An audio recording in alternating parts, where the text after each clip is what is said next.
Assalamualaikum warahmatullahi wabarakatuh. Berjumpa lagi Sobat Inspirasi Pendidikan. Kali ini Inspirasi Pendidikan Channel akan membahas tentang pemungutan suara. Yang ini akan mendekati tentang pemungutan suara secara serentak tanggal 14 Februari 2024. Terkait dengan itu, channel ini akan membahas tentang kepemiluan sehingga bisa menginspirasi rekan-rekan yang bertugas sebagai penyelenggara pemilu. Pada kali ini, video yang pertama kita akan membahas tentang persiapan pemungutan suara yang akan diselenggarakan oleh petugas KPPS yang berjumlah 7 orang. Jadi pemungutan suara ini, tentang tata cara ini kita mengacu pada PKPU nomor 25 tahun 2023 tentang pemungutan dan penghitungan suara dalam pemilihan umum yang dikeluarkan oleh KPU. Yang dalam petunjuk teknisnya kita melihat dari keputusan Komisi Pemilihan Umum nomor 66 tahun 2024 tentang pedoman teknis pelaksanaan pemungutan dan penghitungan suara dalam pemilihan umum. Sebenarnya di dalam buku modul sudah dijelaskan tentang KPPS dalam tahapan pemungutan suara, tapi kita akan melihat lebih jauh lagi, lebih detail dari buku pedoman yang dikeluarkan oleh KPU. Jadi ini lebih detail, lebih menyasar kepada KPPS dengan gambar-gambar yang menarik sehingga mudah untuk dimengerti. Dalam video ini kita akan coba membahas tentang persiapan pemungutan suara dari buku panduan tersebut sehingga selain membaca juga bisa mendengarkan dari video dan melihat, dan dengan penjelasan ini bisa membantu, mempermudah dalam memahami buku tersebut. Apa yang dilakukan oleh KPPS pada sebelum hari pelaksanaan pemungutan penghitungan suara, yaitu yang pertama adalah pengumuman hari dan tanggal pemungutan suara. KPPS ini mengumumkan harinya, kemudian tanggal dan juga waktu pemungutan suara itu, serta nama TPS kepada pemilih di wilayah kerjanya paling lambat 5 hari sebelum hari tanggal pemungutan suara. Ini bisa ditempel di papan pengumuman, kemudian bisa menggunakan pengeras suara, kemudian bisa diumumkan selayaknya di daerah setempat. Jadi apabila di daerah setempat itu menggunakan pengeras suara di masjid, atau mungkin ada pengeras suara dusun, atau mungkin dengan cara berkeliling, atau mungkin dengan adanya banyak pengumuman papan pengumuman, itu bisa dilaksanakan. Jadi mengumumkan 5 hari sebelum hari tanggal pemungutan suara. Ini menggunakan pengeras suara di tempat-tempat ibadah boleh, kemudian menempel di tempat pengumuman. Bentuk pengumuman lain yang lazim digunakan di desa atau kelurahan tersebut, karena memang tiap wilayah rata-rata berbeda-beda cara penyampaian pengumuman itu. Ada yang kalau yang tradisional dulu masih menggunakan kentongan, kemudian masyarakat berkumpul, tapi untuk yang sekarang mungkin sudah tidak banyak dilakukan seperti itu. Kemudian yang kedua selanjutnya adalah penyampaian surat pemberitahuan kepada pemilih, yang disebut adalah C pemberitahuan KPU. KPPS menyampaikan formulir tersebut kepada pemilih di wilayah kerjanya masing-masing untuk memberikan suara. Selanjutnya mendokumentasikan C pemberitahuan KPU tersebut berupa foto atau video yang tersimpan sebagai arsip, disampaikan kepada PPS itu, dan merekapitulasi pengembalian formulir C pemberitahuan tersebut, karena ada yang ternyata sudah meninggal, ternyata sudah pindah tempat, dan juga ternyata ada yang mengurus pindah memilih. Jadi seperti itu. Dalam hal pemilih dan keluarga pemilih tidak berada di tempat tinggalnya, KPPS menyampaikan foto dokumen elektronik formulir C pemberitahuan KPU kepada pemilih melalui aplikasi pesan atau surat suara atau surat elektronik atau media internet lainnya yang bersifat privat personal yang diketahui oleh KPPS, dan selanjutnya mengambil tangkapan layar dari hasil pengiriman pesan tersebut. Itu ya, jadi memberitahukan C6-nya, menyerahkan kepada C6-nya kepada pemilih itu H-3 harus sudah terdistribusi semuanya. Kalau yang tidak terdistribusi bisa dikembalikan kepada PPS. Itu. Selanjutnya ini Apabila sampai dengan tanggal 11 Februari, ini H-3 yang tadi disebutkan, 2024 pemilih DPT belum menerima formulir C pemberitahuan KPU, maka pemilih yang bersangkutan dapat meminta formulir itu kepada Ketua KPPS paling lambat tanggal 13 Februari 2024 dengan menunjukkan KTPL. Ini 1 hari sebelum hari H. Jadi jangan pada waktu hari H, tidak diperbolehkan. Ini meminta kepada KPPS. Itu ya.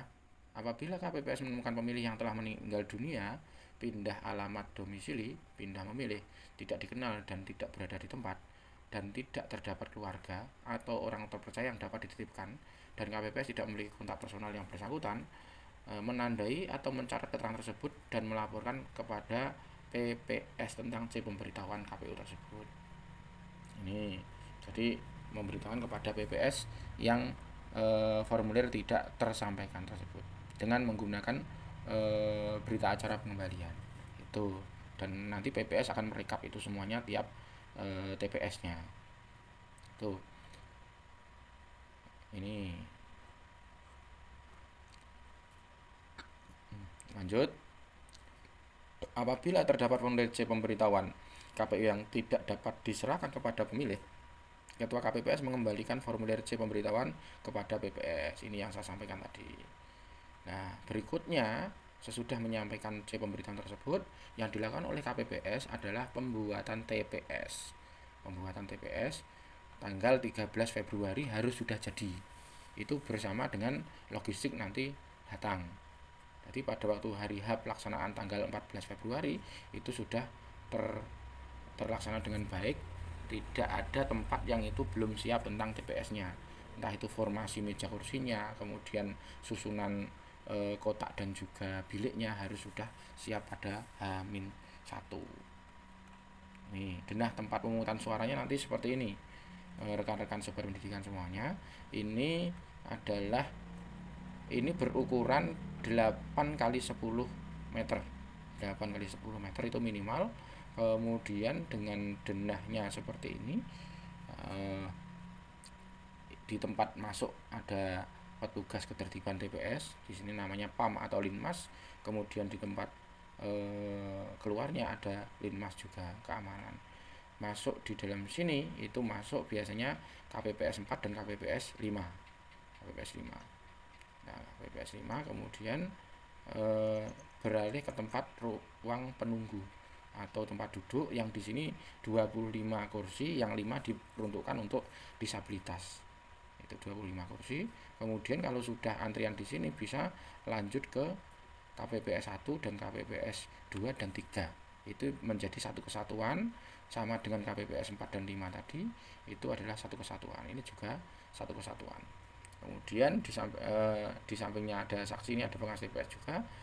Selanjutnya sesudah dari meja KPPS 1, KPPS 2 dan KPPS 3 itu beralih ke, karena sudah diserahkan oleh KPPS 1 surat suaranya, kemudian bisa menuju ke bilik ini, ke bilik, kemudian sudah ke bilik bisa memasukkan ke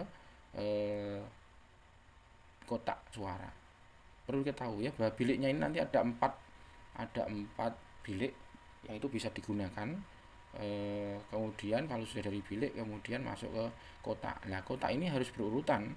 KPPS harus menyiapkan berurutan mulai dari presiden dan wakil presiden, kemudian warna kuning itu DPR RI, kemudian DPD itu warna merah, dan DPRD provinsi itu warna biru, dan kemudian untuk DPRD kabupaten itu warna hijau. Itu sesudah memasukkan, dan tidak boleh keliru. Nanti untuk petugas yang KPPS 6 ini tidak boleh keliru di dalam memasukkan, karena nanti apabila keliru memasukkan maka akan kesulitan pada waktu penghitungan suara.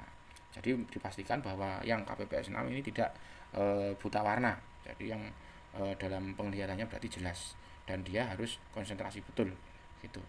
Yang terakhir adalah ke meja KPPS 7, yaitu meja tinta, yang itu mencelupkan jarinya untuk tanda bahwa sudah mencoblos, untuk nanti orang tersebut apabila mau melakukan kecurangan, pengen masuk lagi untuk mencoblos dengan surat suara mungkin yang lain atau mungkin masuk lagi, jadi sudah tidak bisa karena sudah ada tandanya itu. Dan ini tempat keluarnya.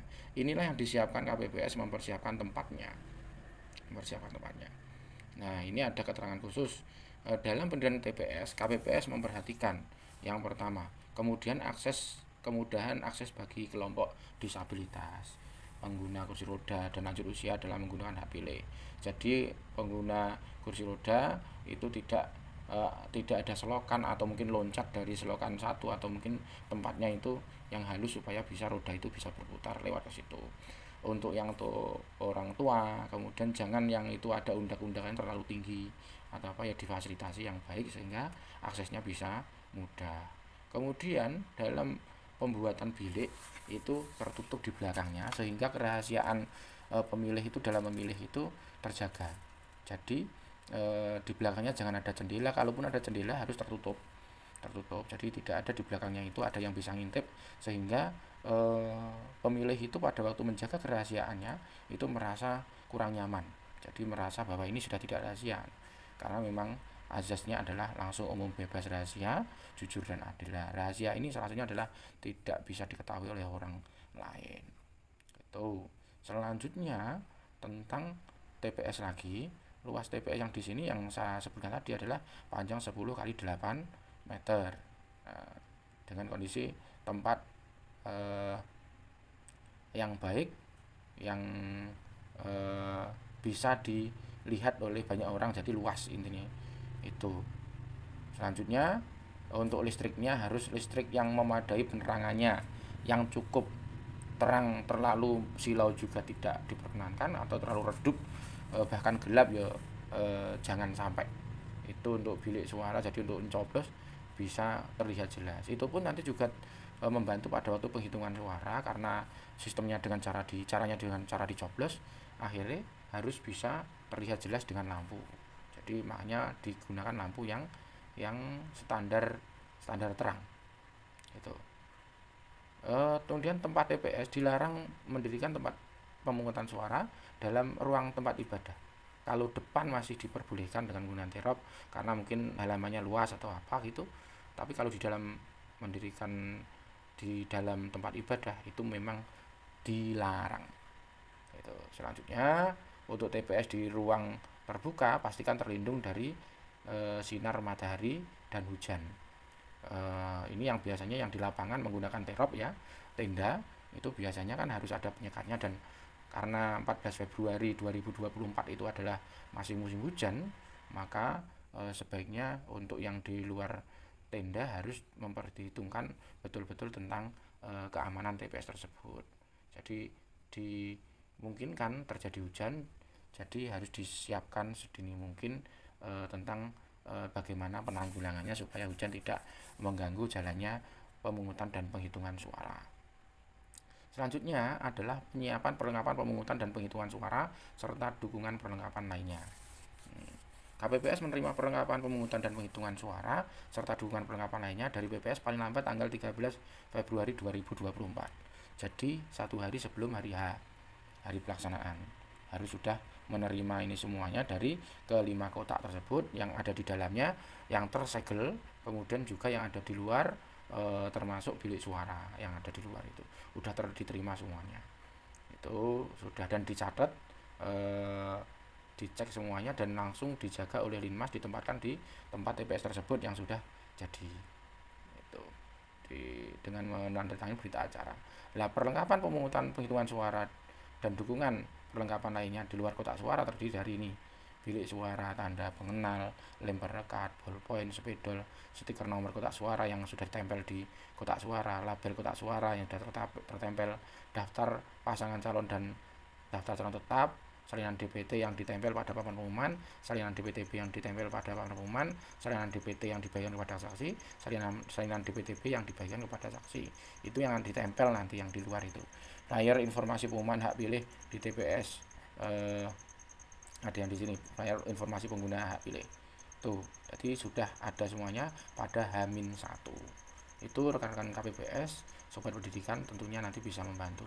Ini selanjutnya, ini perlengkapan pemungutan dan penghitungan suara dan dukungan perlengkapan lainnya di dalam kotak suara terdiri dari ini, yang di dalam kotak suara. Kalau tadi yang di luar kotak, sekarang ini yang di dalam.